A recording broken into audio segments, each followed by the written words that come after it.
互咧，这个台湾甲美国买真侪武器，国防部为着要来整合到这火力武器，特别来成立到最高层级的联合火力协调中心，甚至传出讲有美国的人员进驻，而且早就已经进行几啊届的协调作业。国防部长顾立雄讲，台湾甲美国本来就有制度化的机制来进行军事的交流。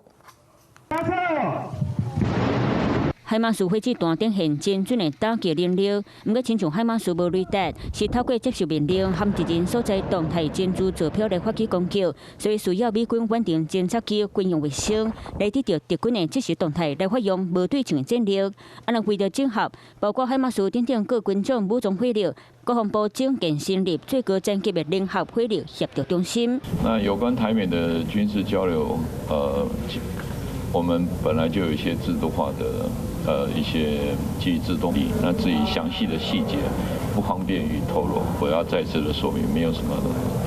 监军这种说法。因为无加讲细节，除了海马斯之外，根据了解，国防部伫咧台地营区成立的联合火力协调中心，已经有真侪美国人进驻，而且台美双方早就已经做过真侪摆联合幕僚作业，因为向美军采购军事武器，包括各种飞弹、向利益和乡村真定型，甲也未公开的分封高空飞弹，加上当伫咧岛的 M57陆军战术飞弹，和最近有机会小刷接咧岛的汽车飞弹系统，射程达到700到1000公里，未来拢当靠联合火力协调中心来朝各军种的火力部署。就是给各个火力单元，包括各种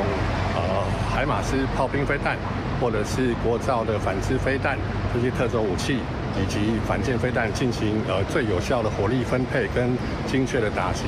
第二个也可以就是接收由我们军队的这种资讯。为防空、反舰、对地飞弹，台湾将家己武装做守卫的同时，敢会当确实得到对方目标动态的真主管道，将做防卫关键。Hello， 我是张新文。想要抢先掌握最及时的新闻资讯吗？赶快订阅、按赞、开启小铃铛，锁定华视新闻 YouTube 频道。